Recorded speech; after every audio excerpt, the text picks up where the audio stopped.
Do you know what she said? Let them eat cake. Who took the bomb? We're getting screwed, man. Every time we turn around, we're getting screwed. Oh, the revolution's going to be through podcasting for sure. That's the only way we talk. It's the little guys that take the brunt of everything. It's got to stop. Peasants, man. We're just peasants. Every one of us. You watch those old movies, you see the peasants in the background with the kings and queens walking around. We're those people. We're those people.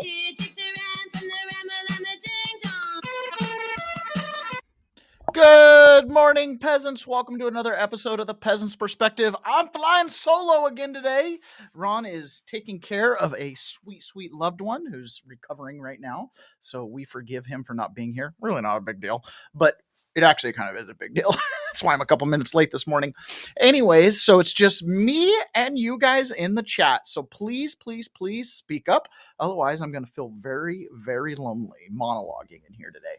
So let's go ahead and jump into what I have for us today. The first thing I have is last week, we started to mention Representative Corey Mills. Representative Corey Mills apparently has some secrets in his closet, some skeletons in his closet, if you will. And Nancy Mace, last week after they tried to censure Ilhan Omar? Censor Ilhan Omar. Good morning, Pony Boy. Corey Mills was one of 4 Republicans that voted not to censure her, and his own censure was up to vote next. So presumably, and I think it's an open secret if it's not flat out in the open, he brokered a deal where he and 4 Republicans voted against the censure of Ilhan Omar to ensure that his censure also failed. Now, his censure is because he was having an affair with someone and was extorting her with text messages and pictures. Good morning, Doug. Good to have you. John Attackis, good to have you as well. So Nancy Mace apparently suddenly became aware of Corey Mills and has been posting about Corey Mills. So here's the 2 things that she's been honing in on. First of all is allegations of stolen valor. So Nancy Mace, posted this video this weekend. I was blown up twice. I was blown up twice, actually. I was hit not once, but twice. I was blown up twice. I was blown up twice. It was a great experience. Okay, so Nancy Mace is alleging Corey Mills was never blown up twice, ever, anywhere, and soldiers there say he wasn't. He also says he was a Green Beret. He wasn't. He was a medic. He was a medic in a motor pool. And she's like, why isn't that enough? Why do you have to amp up your bona fides? And then in addition, he also did this. So this is another thing that Nancy Mace is getting on him about, is that he signed, or his marriage certificate or his marriage application, he was married by an unindicted co-conspirator of the Trade Center bombing back in the 90s. Yes, he was married by I believe an imam. Mohammed Al-Hanout is who married he and his wife in New York years ago.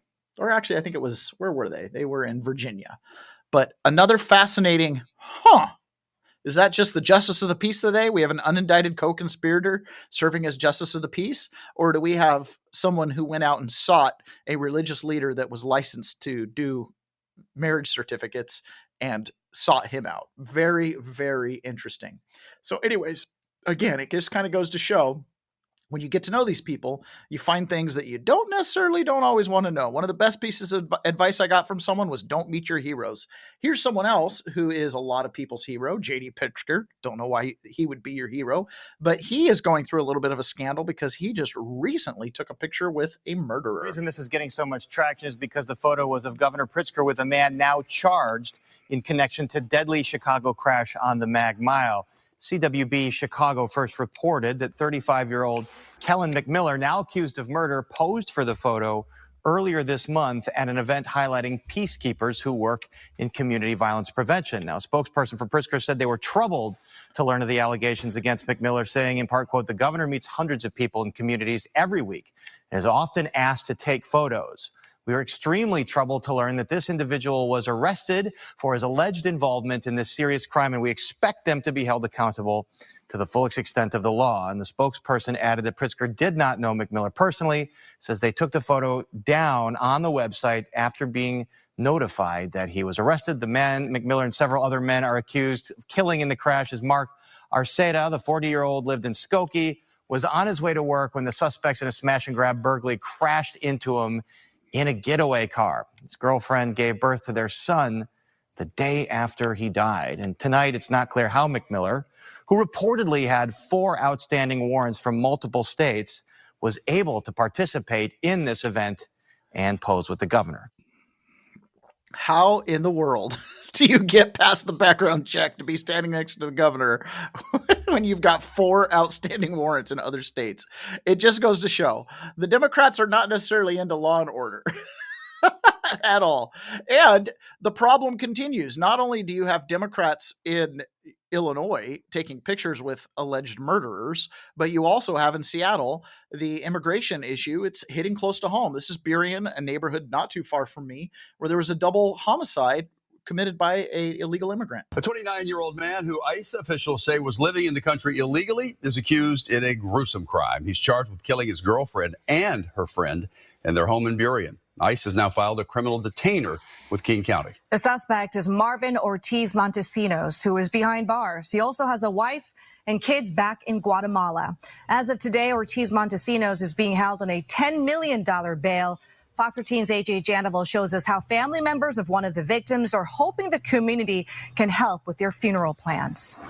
Investigators report after Victoria Aparicio Cruz broke up with 29-year-old Marvin Ortiz Montesinos, he went and brutally murdered her inside of their shared home, stabbing her more than 20 times, then killing her friend and their roommate, Janeth Gomez Hernandez, a mother of a 10-year-old boy. Investigators said Ortiz Montesinos stabbed her more than 40 times.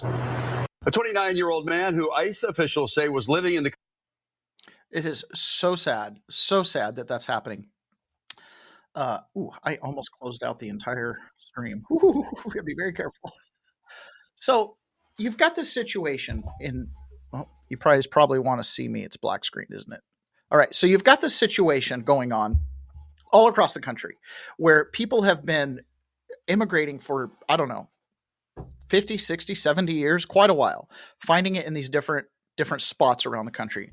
I'll never forget when I was in Missouri walking around the track in prison, back when I was in prison, and this guy walked up to me and he barely spoke English. I mean, very, very broken, knew a few words, like conveyed to me, "Can you read?" and handed me a piece of paper that he had just gotten from a case manager that had basically his calculations of his sentence time, his charges. It's like a standard sheet you can go get printed off anytime from the case manager. So he had this standard sheet and he wanted me to read it. And I'm looking at it and he's got a year and a day sentence for re-entry. So this is at least his 3rd time he's been caught re-entering the country. And this time they gave him a jail sentence, a year and a day, which after good time trims down to 6 months ish. Now, if you have an ICE detainer, you don't qualify for good time. You serve your whole sentence, then you get deported. Well, he had an ICE detainer, but they were going to go ahead and ship him out before the 1 year because he had a ship date. And he wanted to know about this ICE detainer. That's what he was kind of pointing out. What's this ICE detainer? Because he had no other warrants. He just had one ICE detainer. I was like, "Oh, you have an ICE detainer." And I was like, "You're probably going to be deported." He's like, "Oh, no." And then there was a little note on there saying he could finish his sentence via treaty in his home country. And I was like, "Well, where's your home country?" He's like, "Honduras." And I'm like, "Do you want to go there?" He's like, no. He's like, really did not want to go to prison in Honduras. And I was like, "Okay, well, you're going to get shipped back." So we talk a little longer, and keep in mind, I speak Portuguese. He's speaking Spanish. We kind of figure it out as we walk around the track. We probably walked a half mile together. And he tells me he's from Ballard, which is it's a city just north of Seattle. It's part of the suburbs of Seattle. And he's been there for 20 years. He's got 2 kids in Ballard and 1 kid with another woman out in Pasco, Washington from years ago. And he's never learned how to speak English proficiently. He has worked in Ballard, basically in the underground, for 20 plus years. Now, for someone like that, have they integrated themselves in society? Yeah. Did I see on his criminal record that he had a bunch of DUIs and stuff like that? No. Right. But The fact that he found safe harbor here and was able to make it 20 years and navigate without ever learning English tells you we have a huge problem. In that video I just showed, the thing it didn't mention was that the 2 victims that were murdered were also illegals. This is a massive, massive problem. I was listening to another clip. Let me see. I have it pulled up. I'm going to jump it ahead in line here. And this is something that Jon Stewart on a podcast was talking about with his guests about how the Republicans were so brilliant and how they made this, what's the word I'm trying to say? Immigration problem hit home outside of the big cities where Democrats had total control.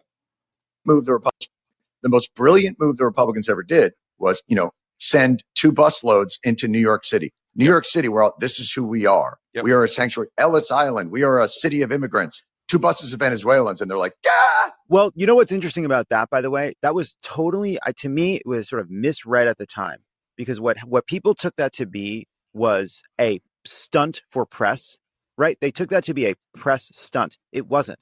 It was a genuine long-term plan to make this a problem in a bunch of cities, and it was actually an effective thing. Right. It wasn't just one bus. It was bus after bus of people, and people decried it as being it's wrong. It's human trafficking. There were all these things. And then the press moved on and the news moved on. But those buses kept coming, and it became a huge liability in those cities. Right. So it wasn't a PR strategy. It was genuine policy that had a real impact on these different cities and really kind of think changed some of the dynamics on the issue. And by the way, brilliant in the sense of saying this is what we're dealing with every day in much smaller places.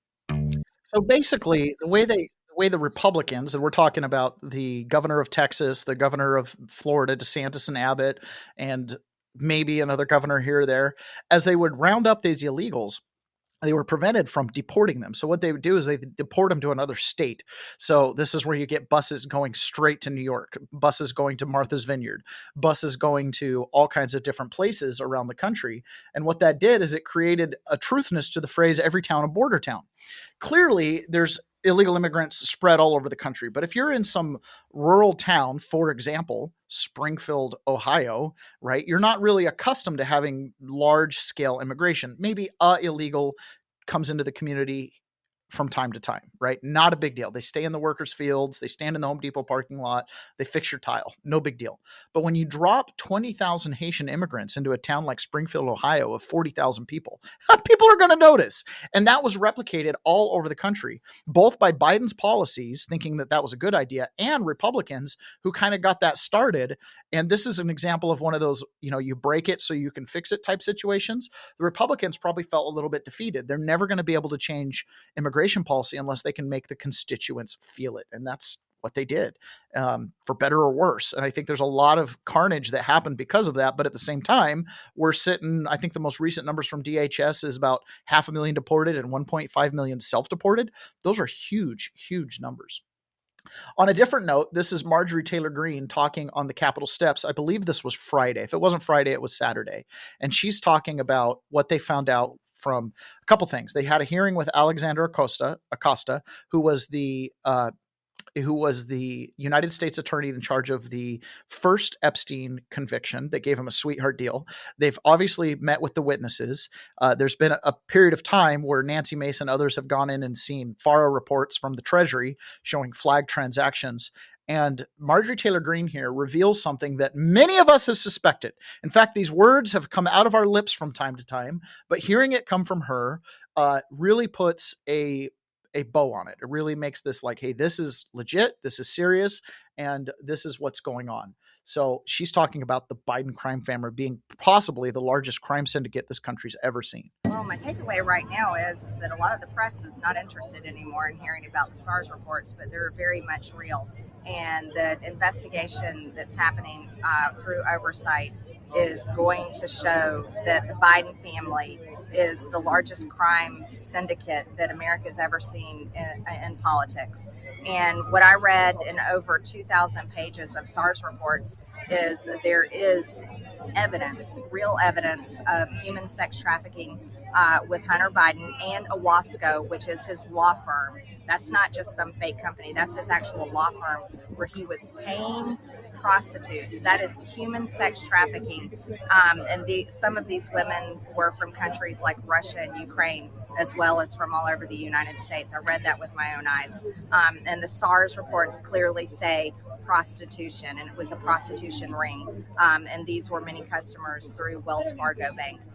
Also, what we found in the SARS reports is clear evidence. So we have this in the bank records too. It's not just the SARS reports. We have the actual bank records, and it shows the financial transactions of money being wired in from countries like China, other countries like Ukraine, other countries, UAE, Africa, money wired into shell LLCs. These were LLCs. Now remember, a lot of people have LLCs, but you should be producing a product or a service. If you have a company, if you have a real legitimate company, you're producing a product or a service. These were fake LLCs for money laundering. So money, we have the bank statement shows wire transfers of money going into these LLCs, and then direct payments going out to multiple Biden family members, not just Hunter Biden. We're talking about approximately 9 to 10, and we're finding more every single day because we still have many bank records still coming in. This is going to be the most explosive story that's happening, and I think it's probably one of the most important things we should be talking about. And here's why. I don't care if they're Democrat, Republican, Independent, I don't care who they are, but if an elected official, Congress, Senate, the White House, the president, vice president, whoever they are, if they are abusing their position of power for influence peddling, and they're making a fortune and getting rich off of it, or their family is getting rich off of it, that is corruption that the American people should never allow. They don't want it. The American people, if they really knew what's happening, and I hope they do very soon, because we intend to expose it all, and that's what we're going to do. When the American people find out about this, I am hoping that they're willing to take their political lenses off and go, this cannot be tolerated. And then, you know what I would hope? I'll say this too. If any other elected official is doing the same thing, I hope they're exposed too. And I don't care what political party they're in, because it's wrong. America should not be sold out to the rest of the world through influence peddling for corrupt politicians and their family members to get rich. And that's everything that's wrong in this country. And I think it's happening on a much higher level than we know. So we started the show out showing stuff about Corey Mills, right? A Republican.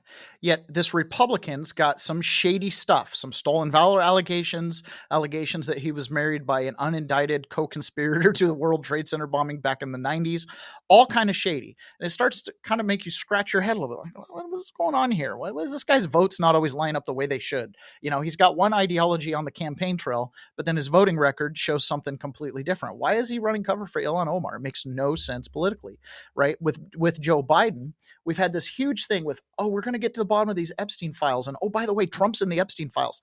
Are we really worried about that? It's obvious to anybody who has any familiarity with this, why exactly the Democrats have been hiding these reports, right? And these Epstein documents. So why all of a sudden, Trump's saying, hey, we're going to smear Trump. But then you've got Marjorie Taylor Greene here saying, hey, when these documents get released, where are you going to find out? Joe Biden was a traffic syndicate. Now, if you're a Republican and have been following Donald Trump for a couple of years, it's not the first time you've heard that, is it?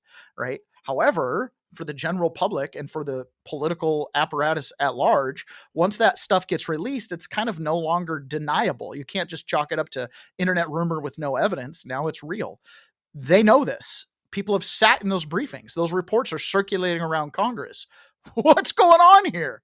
Why are we stuck in this situation where we can't get anything done? And the only explanation for it really is Trump derangement syndrome, straight up Trump derangement syndrome. So let me catch up on the chats here. The Debbie B, good morning. Thank you for joining me. Shantini, good morning as well. Pray the Rosary Daily, hello. Carlito and Tiffany, good morning, gents and ladies. And Carlitos, good morning, everyone. I love the fact that we have such a regular audience that comes in pretty much every day. You guys are amazing. Thank you so much for joining me. And so there is a solution to this. How do we break the deadlock? Joe Manchin, who's no longer in Congress, no longer in the Senate, is retired, and I believe he's running for governor. Okay, he's still out there, and he was always considered like a maverick moderate in the Democrat Party. And a lot of that has to do with West Virginia is a deep state, and he was a blue senator coming out of West Virginia. He did that by being pro-union, essentially being a blue dog Democrat, right? By being pro-union, pro-oil, pro-coal, right? Those are all things that he espoused against his party to keep that power in West Virginia. And he probably believes it too. I mean, if you're a West Virginian, you're not probably too hot on solar panels. You're probably a little more excited about coal since that's your economy. So this is Joe Manchin and Bill Maher both saying, you can work with Trump. You can work with Trump. Oh, you know what? I think it would help if I shared my screen. If just the Democrat says, Mr. President, we want to work with you. Help us calm this down. Help us heal the country. We want to work with you and secure the borders. We made a mistake. Can you work with me on legal immigration so we can have a country that we have today in the future? That's what has to be done. But you can't just fight. The first thing you have to do is talk to him. I'm telling you, talk to everybody. Like we're You've been saying. with the president. You've been with the president. Exactly. He's very accommodating. I saw this weekend, last weekend, Jay-Z and Beyonce had dinner in Atlantic City with Jared Kushner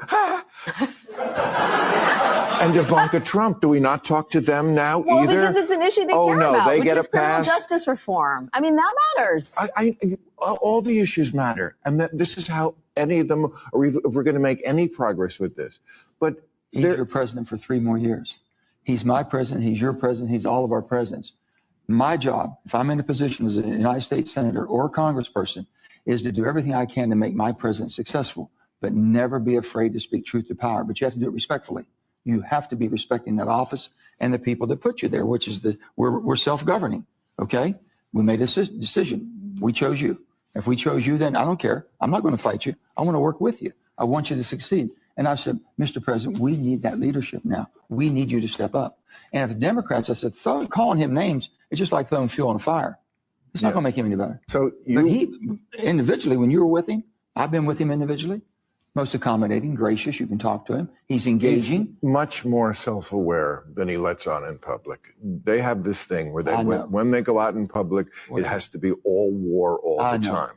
I'm not saying that's a good way to handle it either. I'm just saying it's more complicated than that, and you're good. They have all the power. You're not going to do anything by just doing the left does have this bad attitude of go no contact. I mean, that's a big thing. Yeah, the left are the ones that don't want to talk to Trump, and that's forced the Trump administration to adopt a wartime footing all the time.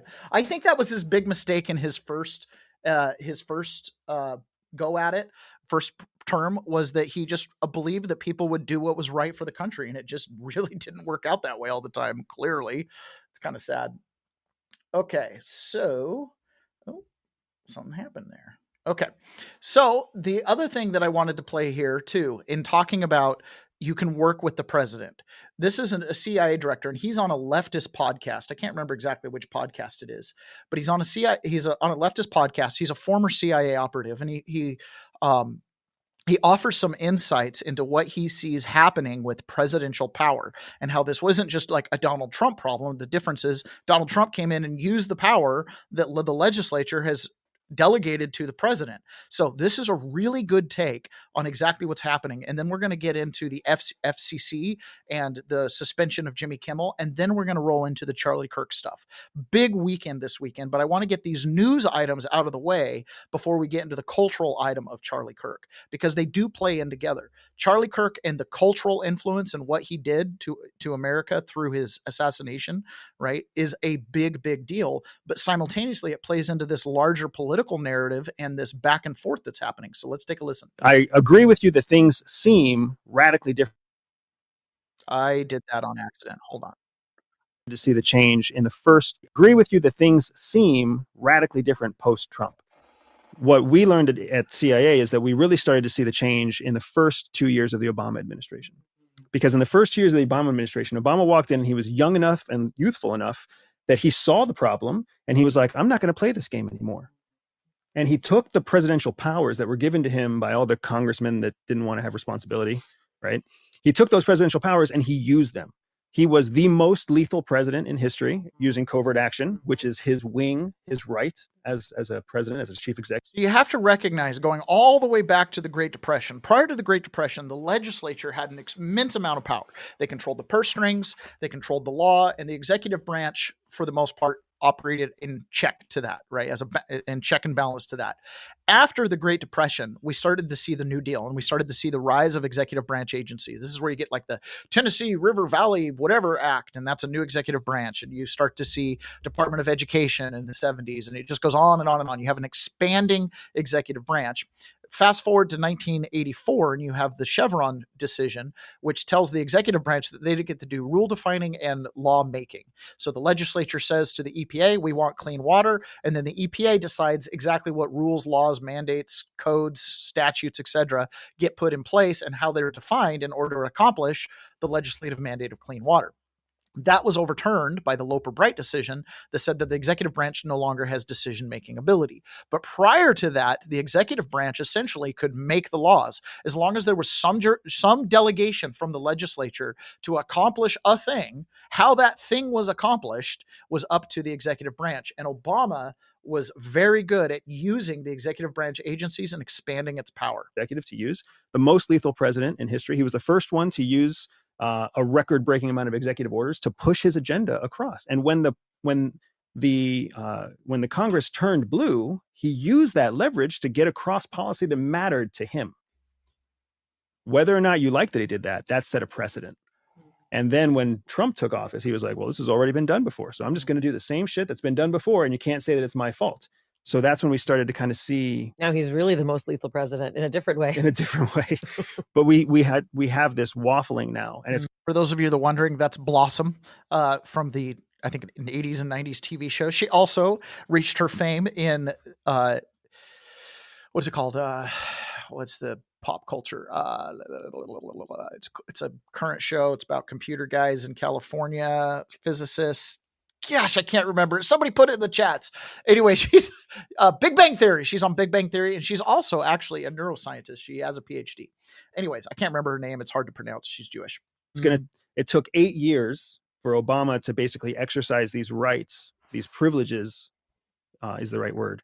He took 8 years to use these privileges, and now we're going to be feeling the ramifications for many, many decades. As presidents have to choose to reel themselves back in, or the other two branches of government have to step up and do what they're supposed to do and be that check and balance. It doesn't seem like we're ever going back. There's no check and balance now. I mean, the Supreme Court used to be, for, again, like the bleeding heart liberals among us, like, well, at least, well. So notice how there's no discussion here about eliminating the power of the executive. It's eliminating the power of Donald Trump, right? Oh, we're left with just the Supreme Court. They set this up.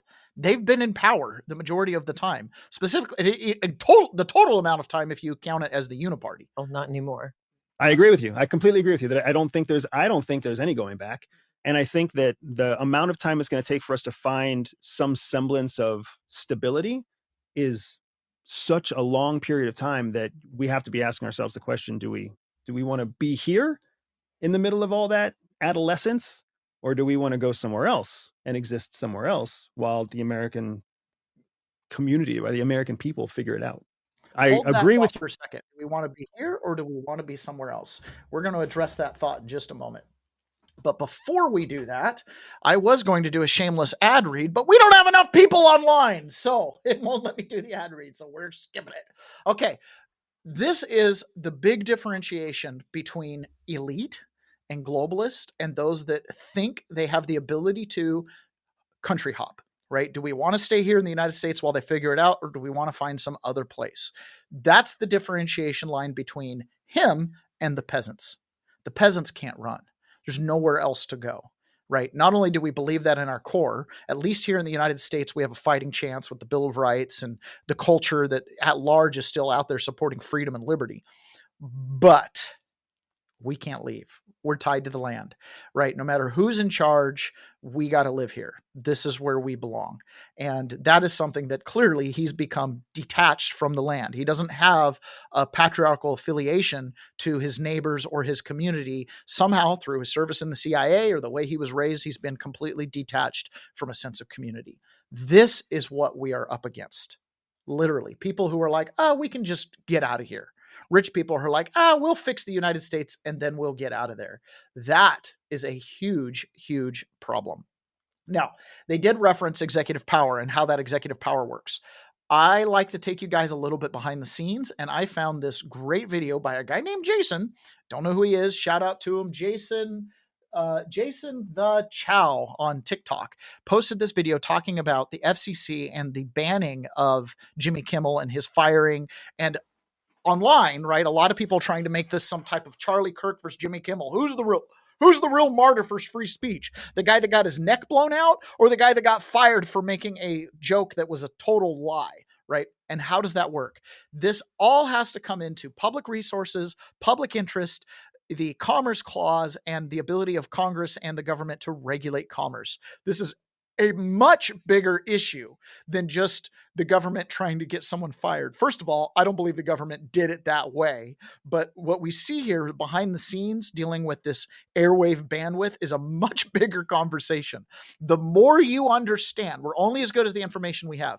The more you understand, the more you can see through some of these political squabbles and see the underlying battle that's happening here. So let's listen to why it is that there's such a fit over Jimmy Kimmel getting fired, and exactly why certain people on the left are calling it a fascist move.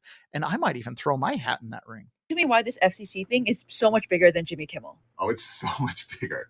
Okay, so to understand it, you have to first understand how television works. It's not magic, it's science. In the air, we're broadcasting frequency waves information, right? But each frequency has to be clear for only one channel. So that way, wherever I'm in LA, I get channel 7. Channel 7 if you tune into this frequency. Now, who controls who gets to use which frequency? The FCC. The FCC. And it's this, right? The United States Frequency Allocation. This is the radio spectrum. So each of these bands can be used for a variety of different things scientifically, right? There are limitations with each band. These blue ones are broadcasting. Okay. So by radio, you just mean like radio waves. Radio waves. Okay, cool. Right? So within these frequencies, the FCC, the government says nobody else can use this except for who we allow. And they license those bands out to Sinclair, Nextel, okay, local and that's radio why stations. they were saying they were going to threaten to pull the licenses from ABC or whatever. They were going to, they threatened Sinclair and Next, right, saying we are. Okay, so to understand this, these airwaves are public property. They belong to we the people. They're inseparable from the land. They're just blank airwaves. That is, and because you can broadcast on it, that is considered a resource. And resources that are public is resources in the ground, resources that are part of the land. From dust we come, to dust we go. Therefore, they're part of our dominion, right? They get licensed. We've organized a government. We've given them certain powers. One of those is to regulate commerce and to manage public resources, including this. Okay, so they're supposed to manage these resources. And part of the deal is if you're using these airwaves, you have to be in the public interest. We have the power over you. And so then they exerted their power over Disney, ABC. Because like everyone's talking about, oh, Disney's this big company, like they should be able to do this. No, they're not. Disney is a circus troupe that travels town to town, right? Okay. Nexstar, Sinclair are the guards on the roads, right? Like you can come here. You can come here, you can't come here, right? They're much bigger than Disney is. So, and the reason why we have separate distribution from the makers like Disney and Sinclair is because we wanted to not have monopolies. Originally, right? Like RKO, I don't remember, right? Like NBC used to be way bigger because they would control both the roads and the shows. Okay. And basically they were like, we're going to split that. But the even bigger battle is since then we have discovered a very great use for this broadband frequency. For these radio frequencies. And you can see it here again on this chart, right? If this is broadcast, these that are pushing in are mobile. Like mobile data? Mobile data. So if you remember when Sprint was AT&T was trying to buy Sprint, and the FCC basically said, no, you're going to be too powerful. What did they mean? They didn't mean that, oh, all their phone customers, they didn't care about you, they didn't care about us, right? What they meant was everyone was gunning for Sprint's broadband. Oh, so they can use more, send more data. So they could send more data, so they could have more people use it, right? Again, this isn't magic. This is science, guys, right? You watching this is science. Okay. So the battle is also between who wants those broadband licenses from the FCC. Big tech does. right? Oh, but right now broadcast gets them because of tradition, and the idea is for public good, that poor people out in the middle of nowhere should be able to access the information through television waves. Because it's all you need is a TV and an antenna. Not free, but it's not expensive, right? Yeah. Nowadays, like you could get a $15 antenna and a $20. So if you were like in the middle of nowhere or you were very poor, like in the city, you would get earthquake notices. You would get like whatever, all that stuff. Local news. That's the justification for it. But why would big tech why would the rich people, why would the billionaires and the oligarchs want people to have it for free stuff? They want us to pay for it. They want you to pay for it. So if they get rid of these legacy broadcast medias, and they can try to buy those licenses, they can try to or like have the FCC give it to and them. Make you pay for internet in order to get basic information, in order to be part of society. Oh my gosh. And so this is FCC flexing its muscles, right? It's first saying, okay, can we make the circus troupe, can we make Disney bow to us? Like right? dance for us. And so the answer is yes. And then also, can we make Nexstar and Sinclair dance for us? Exactly. Can we make Nexstar and Sinclair dance for us? So the allegations coming from the left that the Republicans are being kind of fascist, right? They're using government force over private business. First of all, welcome to what you created. Okay. Fascism was created after the Great Depression, right, where the government got involved and expanded the Commerce Clause and the regulation thereof to the point to where you get through the 1940s and 50s, and you've got the Supreme Court saying that a farmer growing wheat on his land, not for private consumption, not for commerce, could be regulated because if all farmers did this, it would be not in the public interest. Expanded it greatly. So Donald Trump has taken that power that's been given to the executive branch, and instead of being kind of laissez-faire with it and letting people do whatever they want, he's saying, no, I'm defining what public interest is. He was asked about Brandon Carr because you've got Ted Cruz who called Brandon Carr a mob boss. He's being a mob boss, and Trump was asked about that. On the top subject of free speech, Ted Cruz compared Brendan Carr to a mob boss, the way he's threatening television stations and saying it's absolutely dangerous for the government to determine which speech is okay and which is not. What's your reaction to Ted Cruz? I think Brendan Carr is an incredible American patriot with courage. You know, it used to be. For those of you that don't know, Brendan Carr is the FCC chairman. I remember in the old days that networks would have to get licensed, relicensed, and it was always a big deal. You know, they had to show honesty and integrity. When you have a network, again, I'll use the same numbers, whether it's 90 or 94 or 97, all different numbers. But when you have networks that give somebody 97% bad publicity or 94% bad publicity, I think that's dishonesty. And you know, they're getting free airwaves, right? You know that, right? You get them for nothing. These airwaves, they make millions and millions of dollars. The news makes millions of dollars. ABC, your network. I mean, your network wrote very badly about me, and they had to pay me $16 million. So you think I wasn't right, or that Brendan Carr has a right to take away the license? I think Brendan Carr is a courageous person. I think Brendan Carr doesn't like to see the airwaves be used illegally and incorrectly and purposely horribly. Doesn't like to see a person that won the election in a landslide get 97% bad publicity before the election. I mean, when you think about that, right, things being in the public interest, how could you possibly have a news channel that's supposed to be in the public interest that gives 97 negative coverage to someone who won 50% of the vote? That is clearly not in the public interest, like by definition. It's amazing that I won the election with that. But here's what happened. The people have given your networks no credibility. They don't give them any credibility, John. If they did, they wouldn't vote for me. They wouldn't have voted for me. When you look at, I mean, you could also say the liberal media, the liberal left, when you look at these stories and papers, but we're not talking about that. We're talking about, I assume you're talking mostly about the networks, but they have a licensing procedure, and you can read it as well. They have to show honesty and integrity. And when they take a good, well, I think the people decide. That's why I'm president.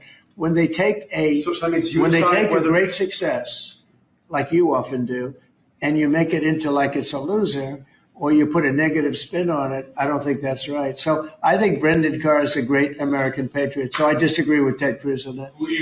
Yeah, Ted Cruz is like, he's a mob boss. And Trump's like, just doing what I'm supposed to be doing, right? Taking care of the public interest. How could you possibly have ABC, NBC, and CBS, which broadcast on the public airwaves? How could you possibly have them having 97% negative coverage? It's okay to have the MSDNC or the Communist News Network. Those are cable. They run differently. Okay, you're picking your bias. When you're on ABC, you don't get to pick. When you're out in the middle of a cornfield in Iowa and all you get is radio waves, you're getting ABC, NBC, and CBS. Many of us that are here, I know we got a lot of boomers, but we grew up watching 4 or 5 channels. That was it. It had to be in the public interest. Couldn't hurt the public good. So very, very interesting.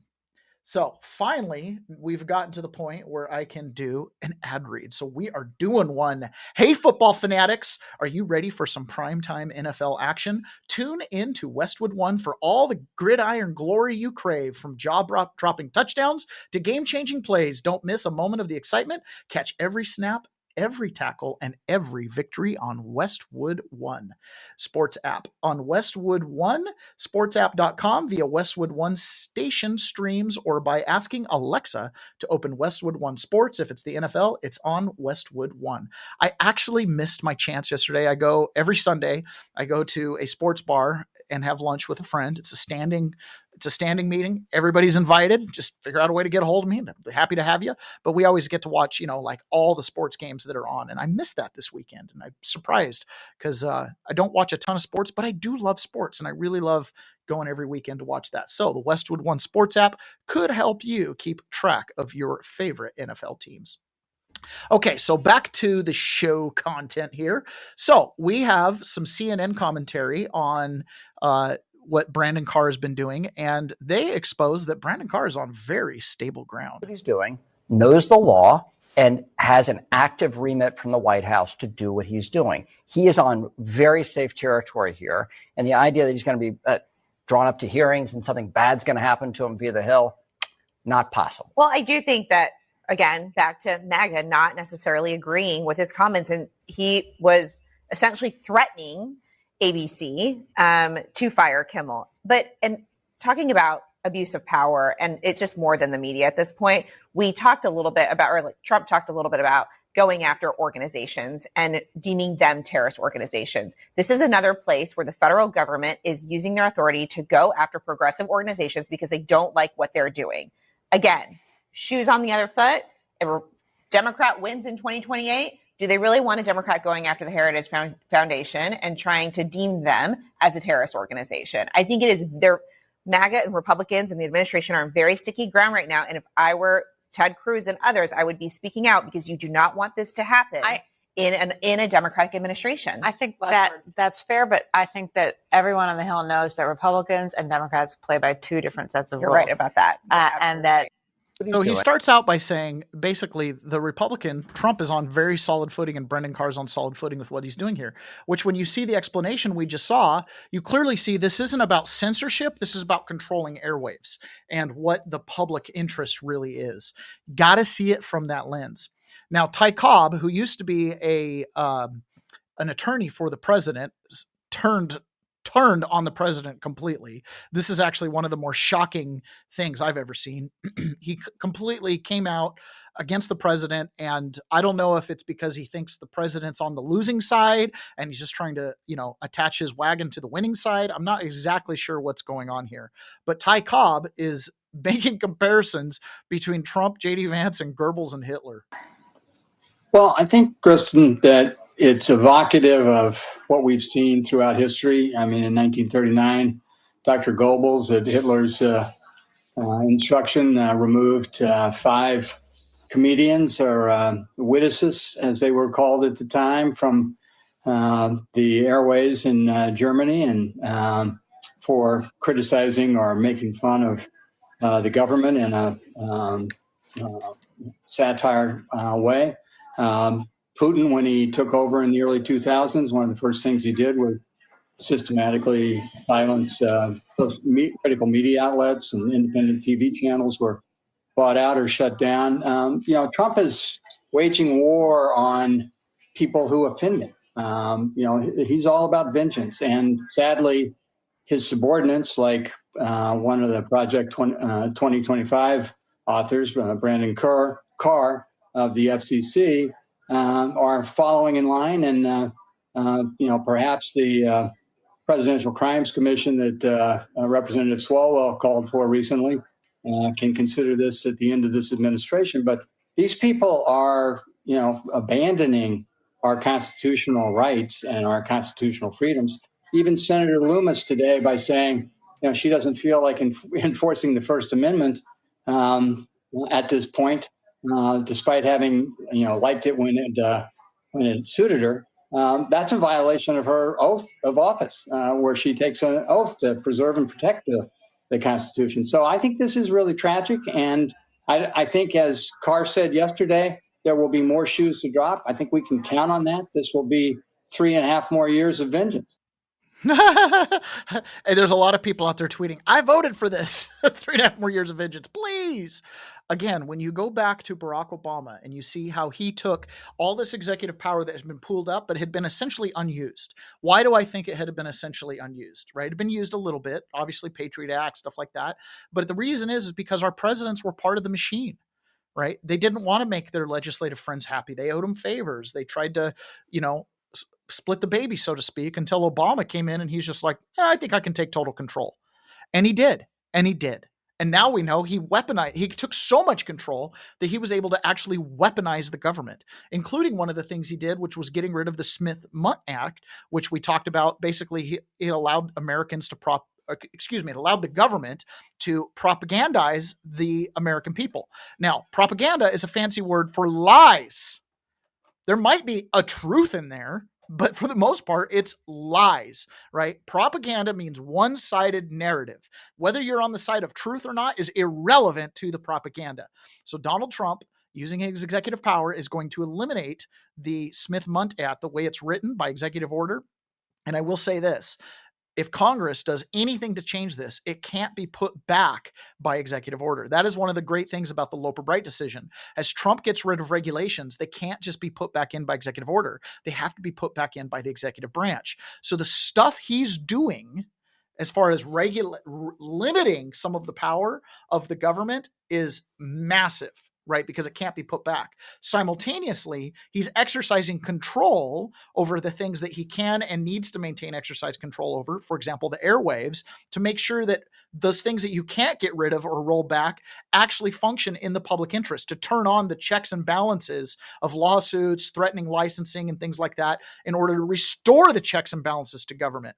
So Donald Trump has one of these break it to fix it mentalities, and simultaneously he has a take the maximalist position on everything. Use all the power they've given you, and if they don't like it, they'll pull it back. If they do, then use the power for good. At least that's his mentality. So here he is talking about the Smith-Mundt Act and restoring it because he doesn't believe that the media should be allowed to lie to the American people. A landslide times two. When you have that level of popularity or voter support, as I did in the last election, and yet 97 and 94%, different numbers. You see different numbers with different stats. But 97, 94, 95, 96% of the people are against me in the sense of the newscasts are against me. The stories are they said 97% bad. So they gave me 97. They'll take a great story and they'll make it bad. See, I think that's really illegal, personally. You can't have a free airwaves. You're getting free airwaves from the United States government, and you can't have that and say, and somebody that just won an election, and I had to go through this during the election. I think it's a miracle that I can win when 97% of the stories on the networks are bad, or whatever it may be, whether it's 89, it doesn't matter. It's a tremendous number. You know it, you report it all the time, and it changes. But when you have that kind of a negative reporting, fake negative reporting, when they take a great story and they make it into a bad story constantly, that's what they do. Look, 60 Minutes took Kamala's answer and they threw it out and they gave her a different answer so that she sounded competent. When things like that happen, George Slopadopoulos from your network, right? George Slopadopoulos had to pay $16 million to me because of what he said. And that's ABC. You had to pay more than that. Your network had to pay more than that. So I think it's very sad. But I think that reporting has to be at least accurate to an extent. Again, when somebody is given 97% of the stories are bad about a person, that's no longer free speech. That's no longer, that's just cheating. And they cheat. And they become really members of the Democrat National Committee. That's what they are, the networks, in my opinion. They're just offshoots of the Democrat National Committee. Mr. President. One of the things I point out in Common Sense Applied Today, which I wrote in prison, was that the two political parties, the Republican and the Democrat Party, have essentially become the personage of the crown. They are above the law. The parties, plural, are above the law. The parties collectively decide what the law is going to be. The parties collectively set the agenda. And while they're in a battle against each other, they're really like the Harlem Globetrotters and the Washington Generals. Okay? They might switch uniforms from time to time, as in, okay, right now the Republicans are in charge and the Democrats are in charge. But the MO has been Democrats spend and expand, Republicans slow it down and let the economy in the country catch back up. Then the Republicans come in and they progressive things. And then the conservatives come in and they just stop the progression until the country catches up. That's been the pattern. Harlem Globetrotters, Washington Generals, back and forth. It's one production. It's one company. They get on the same tour bus to go on tour. It's not two separate teams. It's one team with the good players playing one role and the bad players playing the other role, right? Well, we're just the obstructionists. We're the advancers. That's what's going on here. And Trump sees through that. He's like, look, these media, the government and public interest has been weaponized against the public. It doesn't get any simpler than that. Public interest has been weaponized against the public, and they're trying to take it over. Now, Lindy Lee, who was one of the advisors on the Harris campaign, and we've covered her a couple times, she split off from the Democrat Party, or at least kind of like, became persona non grata by revealing what was happening inside of the Harris campaign. I'm going to take off my jacket. It's just warm enough in here. I'm wearing my The Man, the Myth, the Legend shirt today. Super exciting. Before we watch this video, I want to catch up here. John Atakis, I understood that the Titanic sinking was used as a reason the government stepped in on the public airways. I didn't know that. I'm not sure how that fits. Railroads grabbed up a large, this is from G. Pazer, railroads grabbed up a large chunk of the airwaves. The act was Radio Act of 1912 and then the Radio Act of 1927. Yeah, very interesting. There was a lot of changes in the last century. I mean, a lot. Over at 1776live.us, we go into great detail about some of the changes that our government and the way our country operates went through over the last century.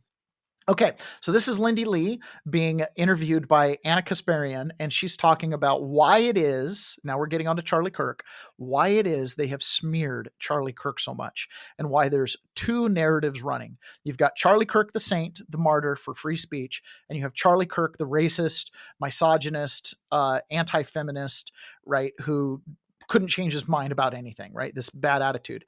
And Lindy Lee explains why it is that the left has to change the narrative on this, because on top of the political aspect of this, power, right? Raw power, taking over the FCC, taking over the DOJ, taking over the EPA, taking over all these different agencies, getting rid of USAID, right? On top of all of that, a sheer battle for power, there's also a civilizational struggle that's happening right now. Our civilization allowed the Democrats to do what they did. Trump represents a civilization that would not allow that, a civilization that's bound by a higher code. Oh, let me share the screen. A lot of setup for that, and then I didn't share the screen. So this is Lindy Lee. I want to make sure that people understand why they are lying about Charlie, why they are defaming his legacy and desecrating everything he's been fighting for. And that's because we are right now in the midst of a propaganda war. They realize that Charlie Kirk is incredibly effective. They also realize his murder has been galvanizing millions of people around the country and across the globe.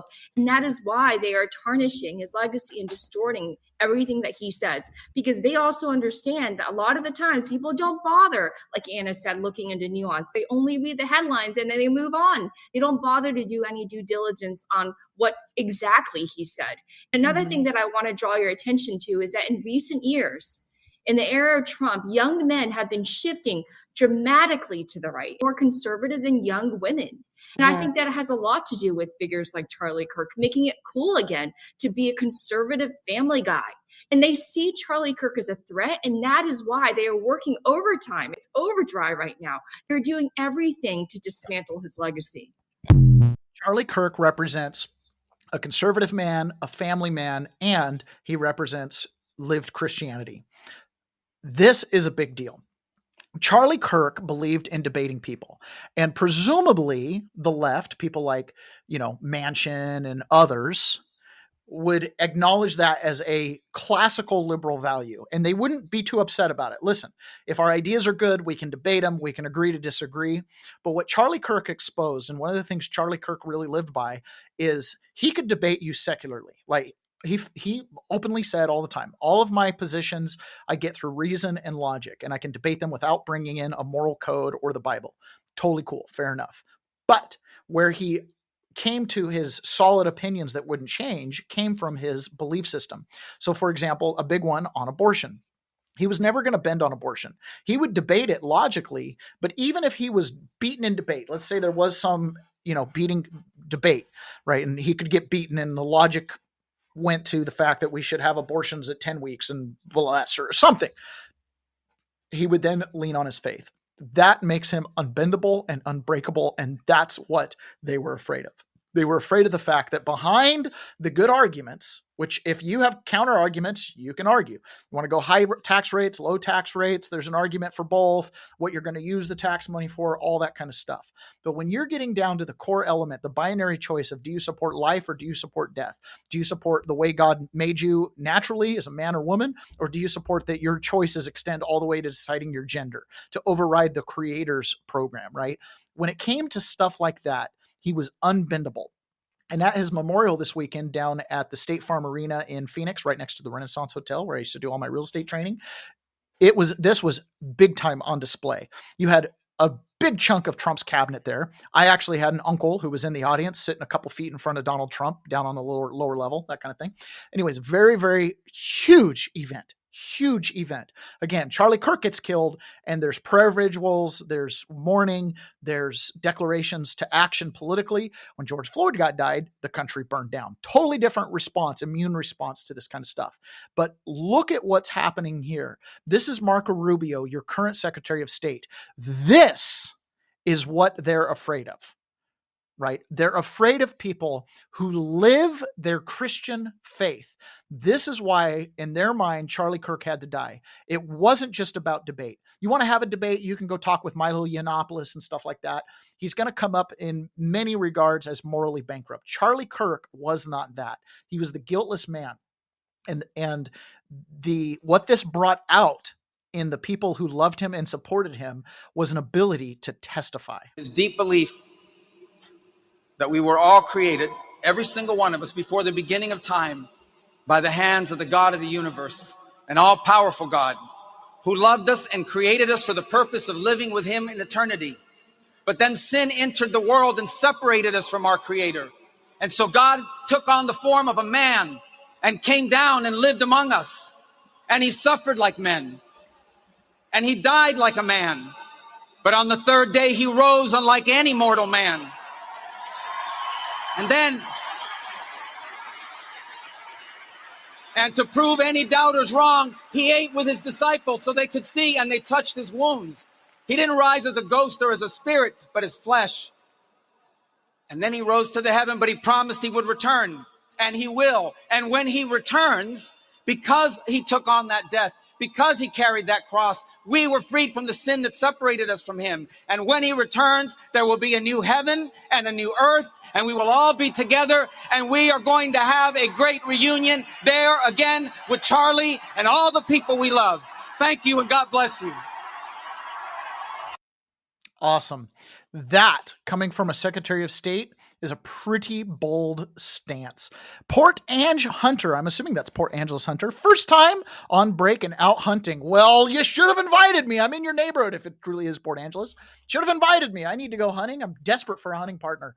My other hunting partners have all moved on with their lives. Okay, so you can see you know, when you've got Marco Rubio coming out like that, making a bold declaration of his belief, he's the Secretary of State, right? This is what they're afraid of. This is why the FBI targeted fundamentalist Mormons, the Latin Mass Catholic attenders, and other Christian groups, right? Because, and this is ultimately why they came after the Tea Party and all these things, because behind these, quote, conservative values is a Christian worldview that will not allow you to redefine certain things like your gender. It will not allow you to redefine things like the family. It will not allow you to redefine things like the sacrament of marriage, right? These are sacred. These are beyond the government's reach in the peasant's mind and the Christian's mind. So to hear this openly declared at his funeral by some of the most powerful people on the planet, this is what they were afraid of. Not the debate of ideas, but the foundation of principle behind them. And anybody who's ever carried that foundation of truth, that the truth is what you're debating, they wind up in a situation like Tucker Carlson describes. And I don't think that his comparison here is very different from a time 2,000 years ago to a time today. And for those of you that spend time with us at 1776 Live, you know that this is right along the lines of the things that I say regularly. This is the most unbelievable thing I think I've ever seen. And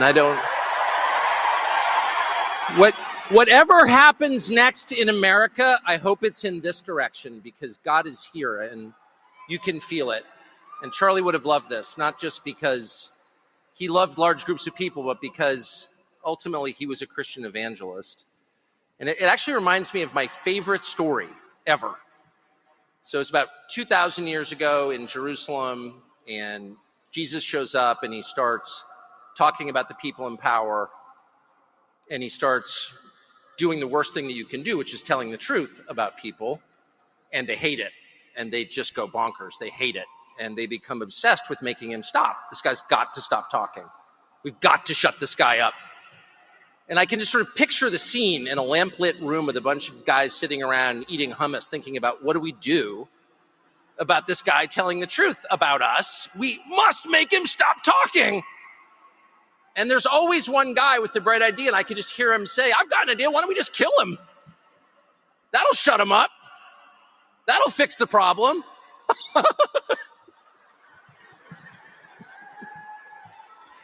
It doesn't work that way. It doesn't work that way. Everything is inverted, and the Beatitudes tell it, I think, the most crisply. Everything is sort of the opposite of what you think it's going to be. Blessed are those who mourn, for they will be comforted. That is true, and you can feel it here. What Tucker Carlson did there, making the comparison to what happened 2,000 years ago with Christ and what happens today with truth tellers, I think is appropriate. It's a tale as old as time. And so anyways, again, huge revival, huge awakening surrounding Charlie Kirk's death and this memorial. Before we continue on, we're going to be hearing about some commentators about this awakening that they're watching happening under their feet. But before we do that, I need to tell you guys about Patriot Mobile. And I don't know why I need to tell you guys about Patriot Mobile. Okay, Patriot Mobile is America's only, speaking of Christian, conservative wireless provider, and they're putting their money where their values are. Every call you make helps fund causes that protect faith, family, freedom, and our Constitution. And I have it on good rumor that Charlie Kirk had Patriot Mobile.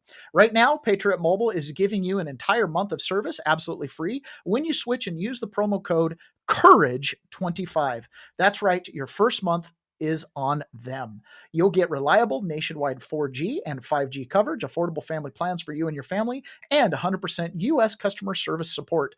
And the best part, you know your dollars are supporting causes you believe in. Go to patriotmobile.com or call 972-PATRIOT today. That's patriotmobile.com, promo code COURAGE25 for 1 month free of service.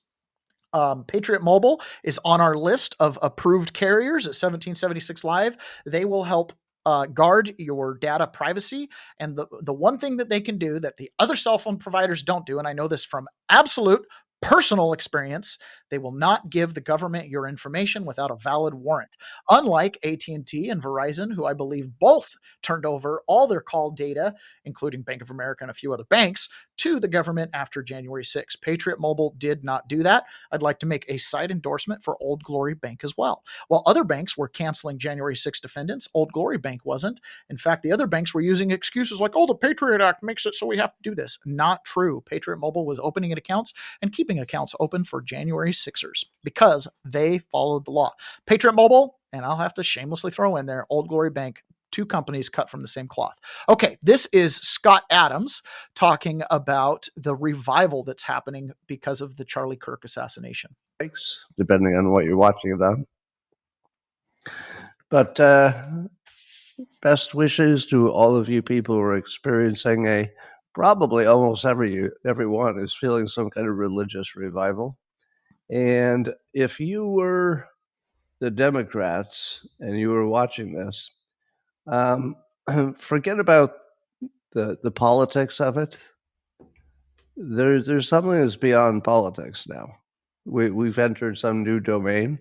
But if you're a Democrat, whatever this power is that's been unlocked, I don't know where it goes, but it looks like a powerful, positive force, and it may not be what you had in mind if you're a Democrat. So if you're a Democrat, today would be a day to just stay quiet. That would be my advice. I'm not going to say something rude like, hey, you guys just shut up. Just today, the best thing you can do if you're a Democrat, unless you're being supportive and saying something positive, the best thing you can do today, the smartest thing you can do, take the day off. This is not your day.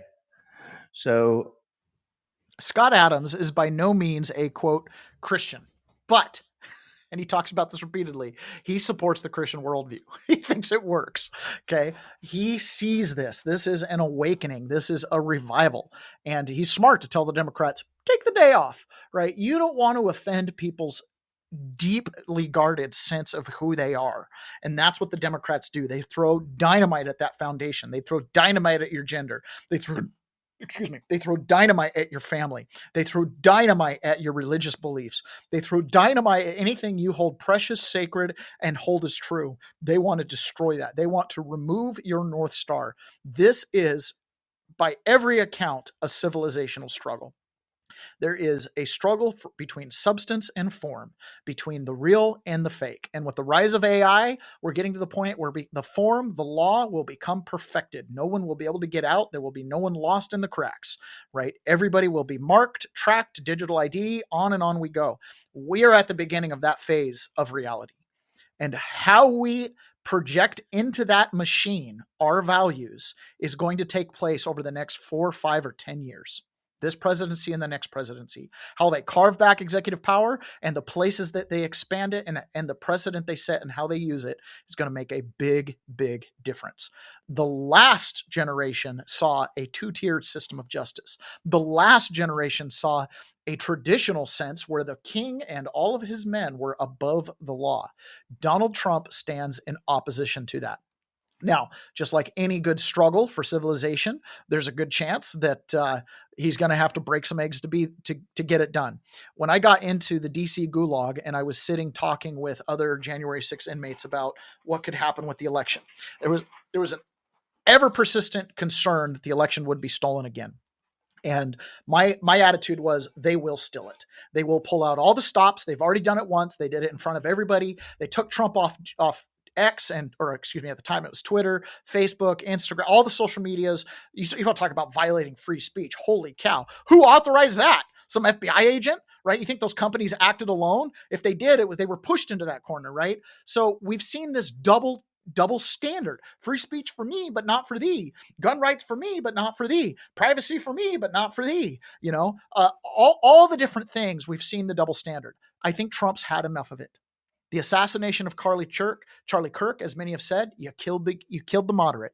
You killed our nice guy. You killed our saint, right? So now, guess what you get in return? You're going to get a little bit of retribution, a little bit of vengeance, as Ty Cobb says.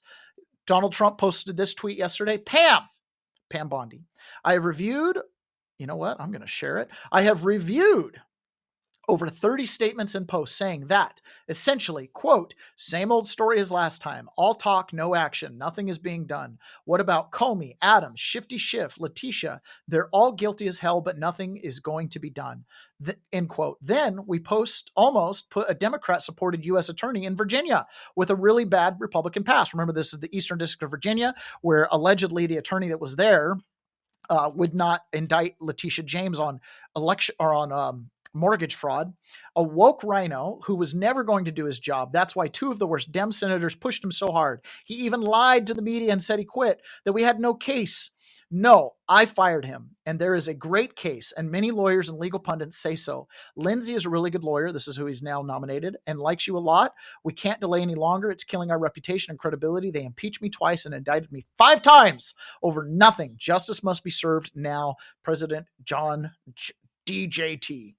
Okay, sounds like Donald Trump's getting a little bit serious about Pam getting something done. Because yes, here we are 9 months into Donald Trump's presidency, 8 months into Donald Trump's presidency, and we've seen no arrest from this grand conspiracy. We've seen no arrest from Russiagate. We've seen nothing happen.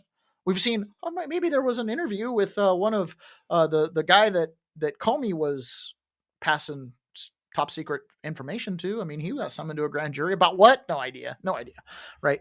Totally in the secret. Now, Donald Trump at Charlie Kirk's funeral had some key words today, because one of the things that Erica said was she forgave the killer. Now, I understand that. You have to forgive the people that trespass against you. It's the only way in the big ledger in the sky that you end up having a clean ledger before your maker, right, at Judgment Day. I understand that. I understand her wanting to do that. She doesn't want to carry that blood on her hands. However, Donald Trump does not exactly feel the way. He doesn't love the people who hate him. He says something completely different. But now missionary with a noble spirit and a great, great purpose. He did not hate his opponents. He wanted the best for them. That's where I disagreed with Charlie. I hate my opponent. And I don't want the best for them. I'm sorry. I am sorry, Erica. But now Erica can talk to me and the whole group, and maybe they can convince me that that's not right, but I can't stand my opponent. Charlie's angry. Looking down, he's angry at me now. Missionary with a noble. Trump went on to basically say, I hate my opponent, and we're going to do something about it. So he said that at Charlie's funeral, and I think he's right. There has to be accountability. Another thing that happened yesterday was Donald Trump and Elon Musk reunited. This was actually a pretty sweet moment, and there's a longer video of their interaction, but there's no words here. Ladies and gentlemen, please welcome So when Elon Musk and Donald Trump sat down together, right, they shook hands. Donald Trump tapped Elon on the knee. Now, the thing that my sound's a little jarbly. Oh, I had to come off that video. The thing that I appreciated about seeing Donald and Elon Musk come back together is Elon Musk did something that was really horrendous. He called Donald Trump a pedophile on a tweet, right? Now, he deleted it, backed off of that, but he was like, the reason they won't release the Epstein files is because Trump's in them. Now, that has become this thing on the left, right? Get the Epstein files out because Trump might be in them. Who cares about Bill Clinton? Who cares about all these other people that might be involved? Trump might be in them. Okay. I proposed at the time that this was a pincer move, that Donald Trump was going to, and Elon were essentially going to split the base, the people who were truly loyal and the people who weren't, and that eventually there'd be some kind of reconciliation. I don't know that that's what happened yesterday, but they did get together. They talked. They seemed totally cordial. I wouldn't imagine that would have happened if Donald Trump really thought he was being, credibly alleged to be a pedophile. But pretty magnanimous on Trump's part to come back together. And I like to see those two guys making peace. And Charlie brought them back together. So here's Donald Trump talking about it on Air Force One. Well, Elon came over and said hello. No, it's nothing to do with that. I thought it was nice. He came over, had a little conversation. We had a very good relationship, but it was nice that he came over. Well, Elon came over. Elon came. Nothing negative said. I like it. I like it a lot. Elon is a very powerful influence. By himself, he doesn't seem to do all that great. I mean, he's got low approval ratings as an independent person, but when he teams up with MAGA, his ratings his approval goes through the roof, and he does get a lot of stuff done. Here's Donald Trump talking on before he gets on to Marine One, talking about arresting people. Get it done. No, I just want people to act. They have to act, and we want to act fast. They were ruthless and vicious. I was impeached twice. I was indicted 5 times. It turned out to be a fake deal, and we have to act fast. One way or the other. One way or the other. They're guilty, they're not guilty, we have to act fast. If they're not guilty, that's fine. If they are guilty or if they should be charged, they should be charged. And we have to do it now. So one of the things that prosecutors do all the time is they won't take a case unless they think they can win, right? So did my sound that bad? I came back. Oh, it's just when I'm coming off that. So one of the things that I'm sorry, got to retrace my thought there. So Donald Trump is like, listen, just charge them. Get them indicted. The process is the punishment. If they get acquitted, so be it. But stop sitting back and waiting, right? By this point, they'd already indicted Donald Trump. They'd already got these investigations going. They'd already gone after people around him. They're burning the clock right now. It's going to take 2 or 3 years for these things to go to trial. And you definitely want them to go to trial before the, quote, next president comes in and could wipe it all away with the stroke of a pen. So that's what Donald Trump's objective is. He's like, listen, get stuff going. I expect there to be some indictments this week or next. If not this week or next,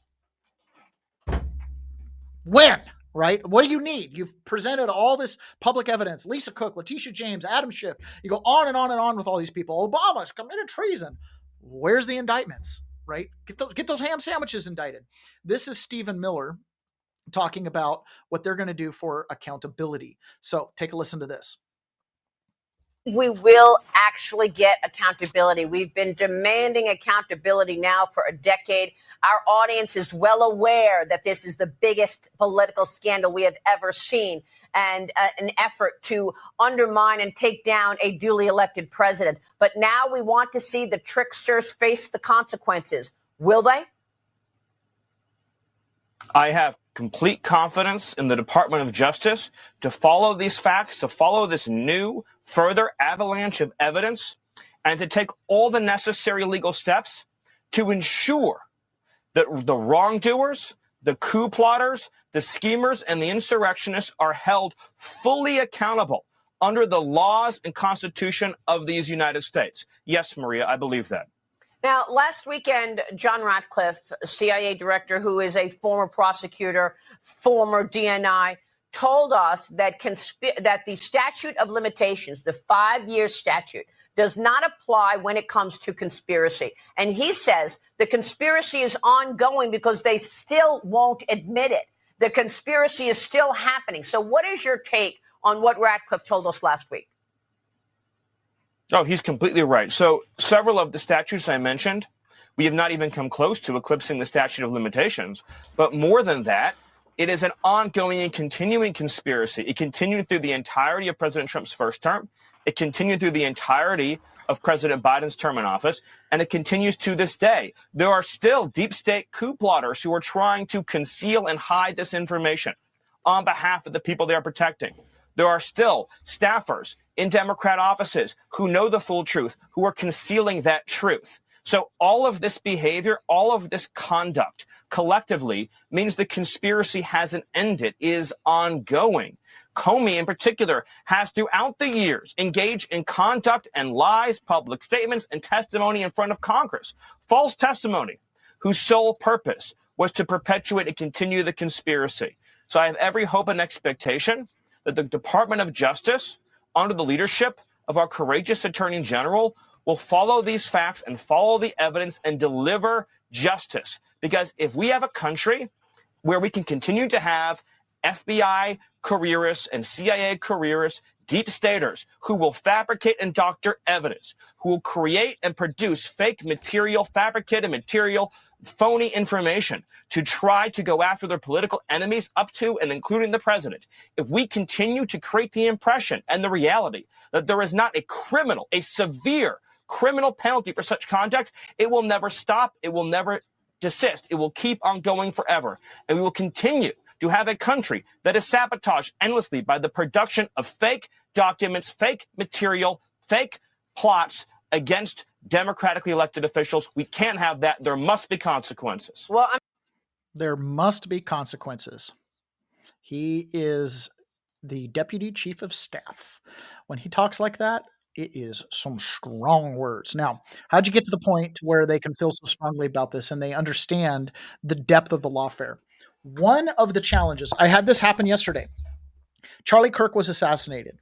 My attitude has been, this is a continuation of the war that I got wrapped up in on January 6th. I said, walking away from the Capitol on January 6th, I thought that was like the first official incident of this quote unquote civil war. The Civil War is a cultural war, right? It's a battle for the minds and souls of the people. And Charlie Kirk's assassination drew the battle lines. This is a civilizational battle. This is about Christianity and the worldview that we are created by a divine creator, and a worldview that says that we just evolved and you individually mean nothing. There's only the collective. There's only the people. There's only the state. There is no you. This is a stark battle line in that war. The enemy has become clear. Eric Trump, when he was on with Joe Pags, who I used to listen to every night in prison, he came on at 7 p.m. and I'd listen to him for about an hour or two before I'd go listen to Jimmy Fallon. Again, I walked around prison with a headphone in my ear most of the time, okay, because I could not tolerate being there. I needed to listen to something else. Also, I was hanging on to every possible bit of news about the election. But Eric Trump kind of goes through and details the lawfare that happened against him and his family and Trump supporters. So you have to understand the depth and the breadth of this lawfare to really understand how how people like Stephen Miller can get so sincere and talk so strong. That was the guy that got the call from the FBI, from the New York Times, from the Washington Post. Eric, I hear you have servers in the basement of Trump Tower communicating directly with the Kremlin. I mean, you can't make this up, right? Like, first of all, we don't have servers in the basements because basements flood. You don't put servers in basements. Right. Second of all, we're largely like a cloud-based computing company, right? And they perpetuated this narrative for 3 years. They pinned this biggest nuclear superpowers against each other. So, one greedy woman could get three more votes. I mean, I was there with my father when they raided Mar-a-Lago, right? And I went on TV that night and I said to Hannity, I think Hannity was the first show I went on. Right. And I said to Hannity, do you really believe that the FBI raided Donald Trump's home, Mar-a-Lago, the Winter White House, without Joe Biden knowing, based on the recommendation of the National Archives? Like, do you really believe that's what happened? Right. And sure enough, Joe Biden's out there. Oh, I know nothing about this. I know absolutely nothing about this. I don't know anything about this. Right. And then sure enough, he was at the center of it, and Obama was at the center of it, and the whole thing was weaponized, and the whole thing was set up, and the folders that they planted at Mar-a-Lago. I was the guy that got the call, and I spent a lot of time talking about this in the book. I was the guy that got the call, from the FBI. Immediately turn off all security cameras at Mar-a-Lago. I mean, it's obviously a club. Like, I'm not turning off the security cameras at Mar-a-Lago. Like, why are you not letting our lawyers? I mean, they literally made our lawyers wait outside the front gate. Yeah. And I mean, time and time again, the impeachments were shams. The dossiers were shams. They tried to break up my father's marriage with Melania based on a dossier. They tried to divide Ivanka, Don, and I. They tried to split our entire family up. They tried to bankrupt us. They tried to take our name off of every building around the world. $600 million judgments from crooked judges, 91 felony counts. Al Capone had 1 felony count. Donald Trump had 91. Mugshots. They did everything they could to destroy a man, to destroy a family. And it's, and not to mention, I mean, look what they did to the streets around this country. Oh, yeah. They were leaving pallets of bricks on Michigan Avenue in Chicago so that people would come by, grab bricks, and throw them through storefronts. And guess what? The January 6th grandmother who walked into the Capitol to take a selfie, the FBI broke into her phone. But no, they didn't care to find out who firebombed, who threw a Molotov cocktail into St. John's Episcopal Church, right, which is a small little church across from the White House that every president since Abraham Lincoln has gone to before. So this church is half burning to the ground and is smoldering.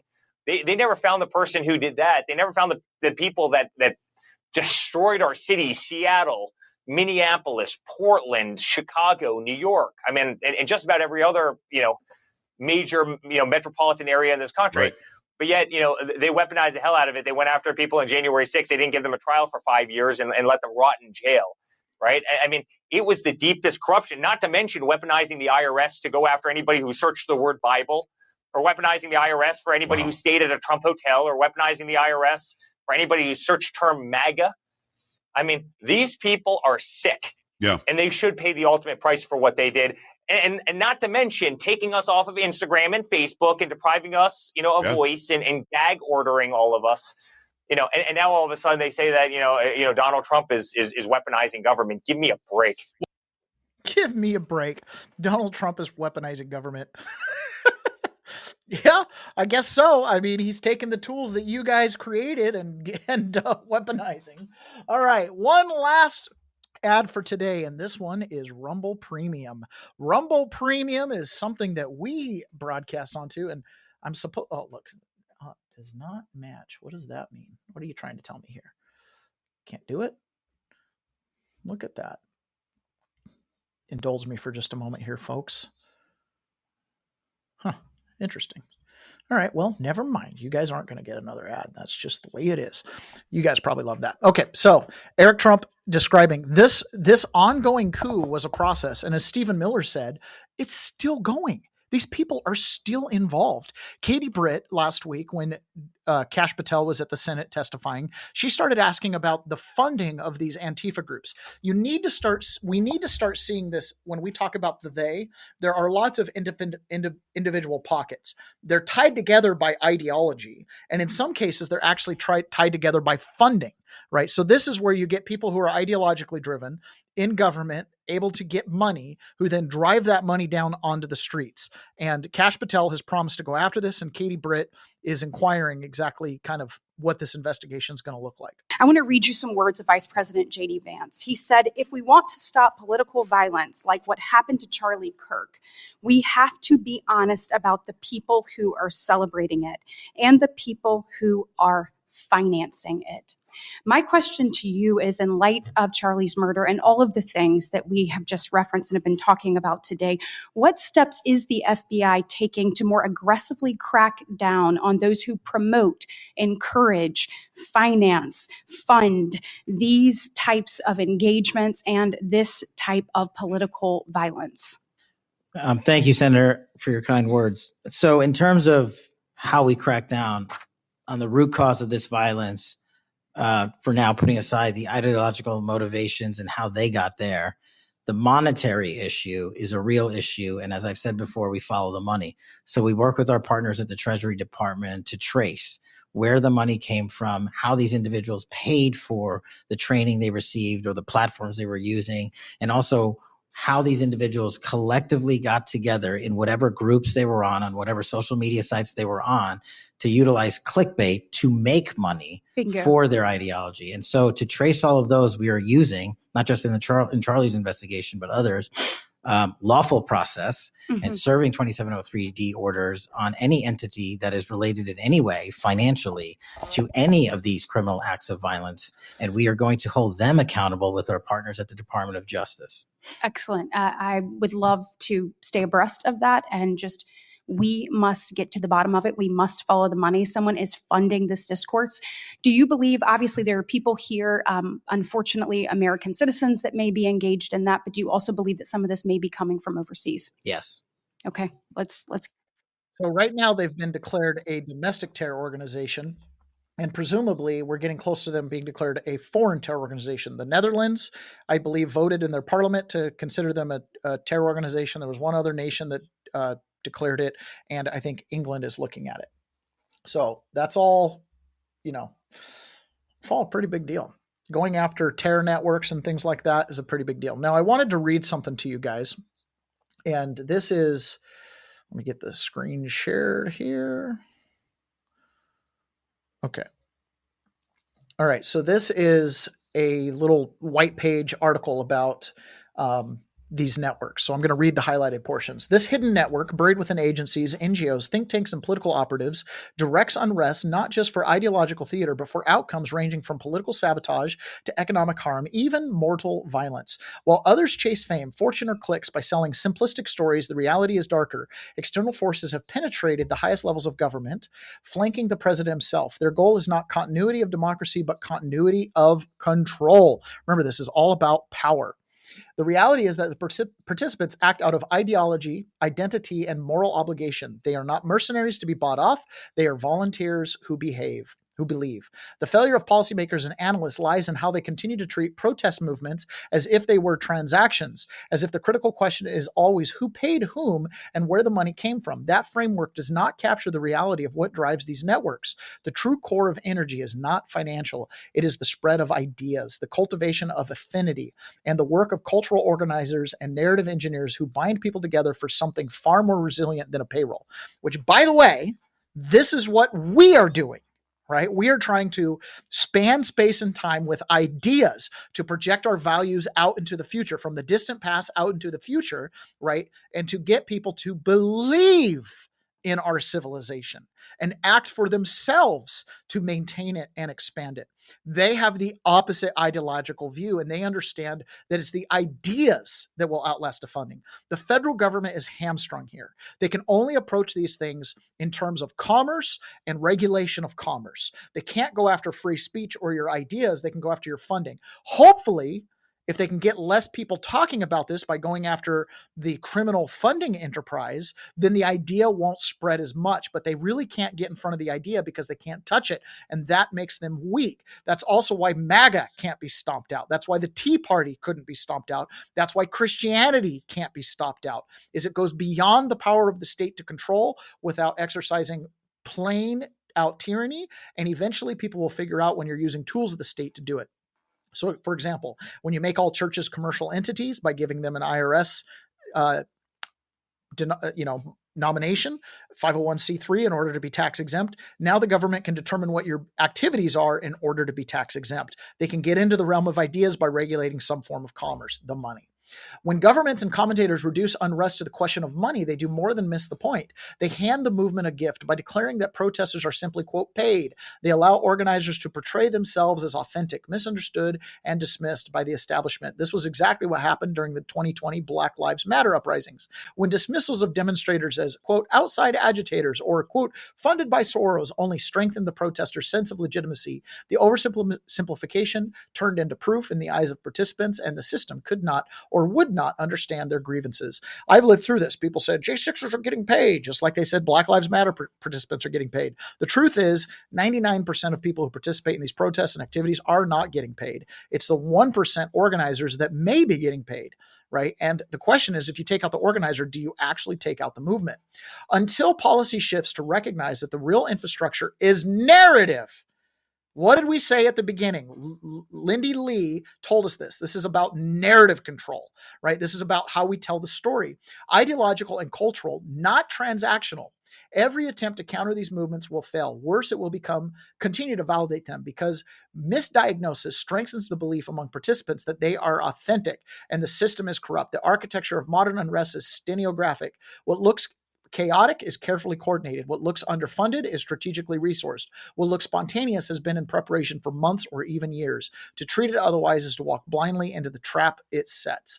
Make no mistake, funding is indeed necessary to conduct these operations. Without money, there can be no travel stipends, meeting spaces, digital platforms, legal defense funds, or media campaigns. It provides the infrastructure, the communication backbone, the flyers, the live stream equipment, and the modest stipends that allow a handful of professional organizers to dedicate themselves full time. But funding alone does not create a movement. It's simply the kindlewood laid at the base of the fire. By elevating these false patriots, the true architects of unrest remain hidden, their control over the narrative shielding the machinery that undermines both Trump and the people.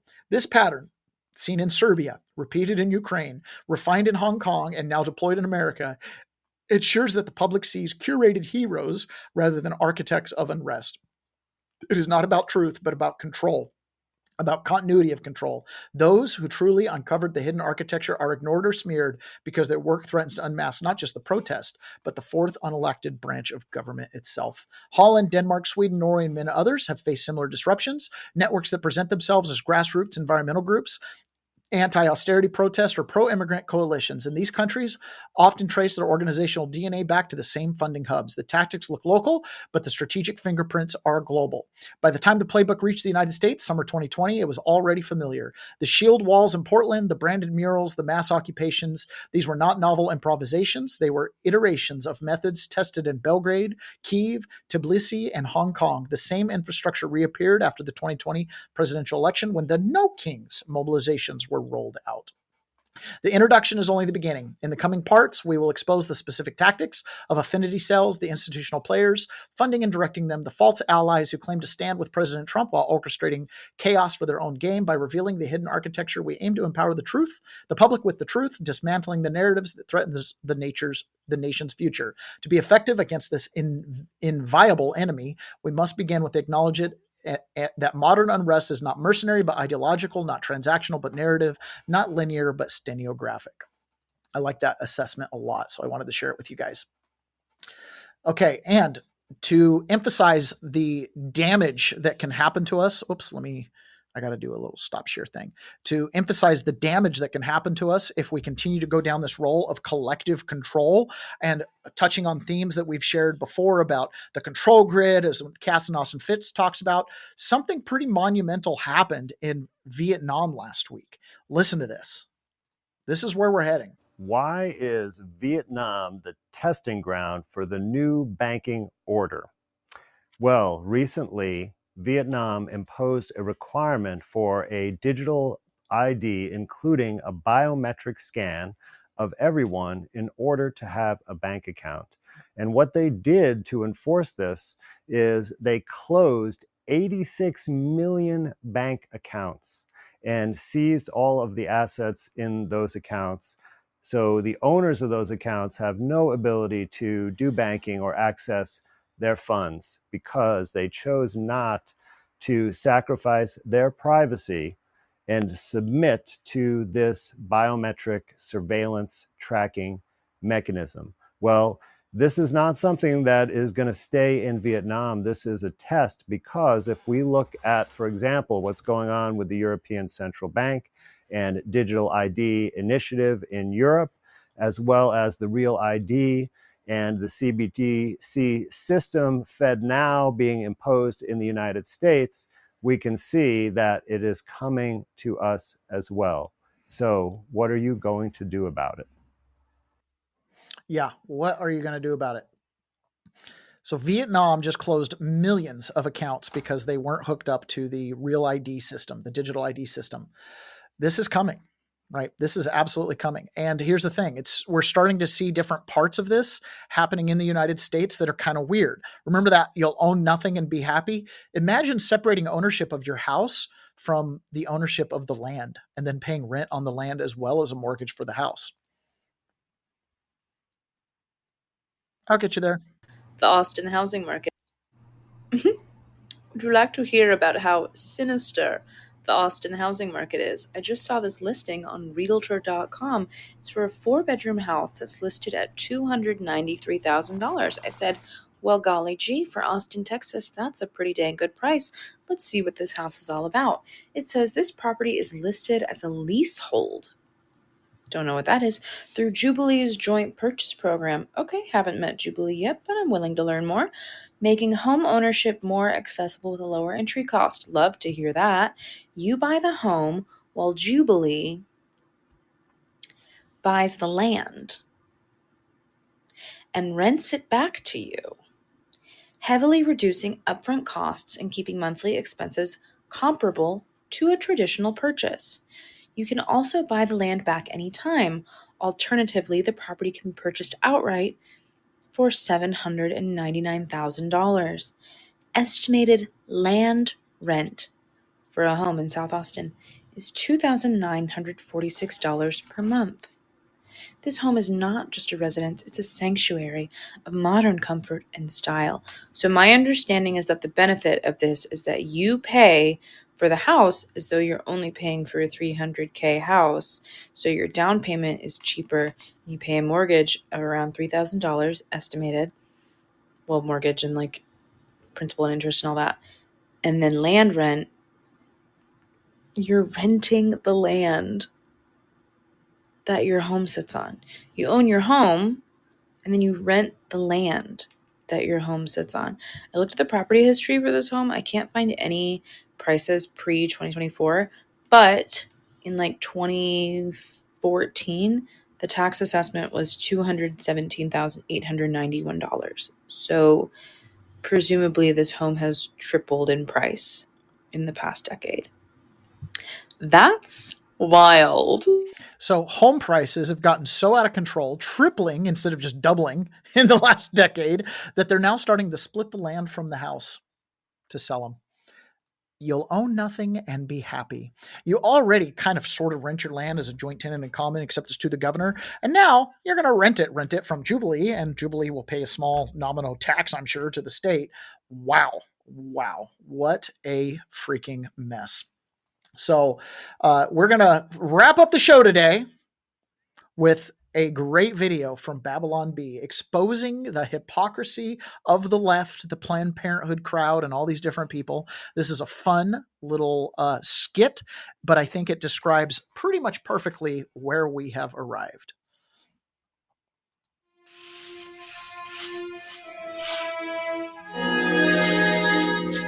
So good.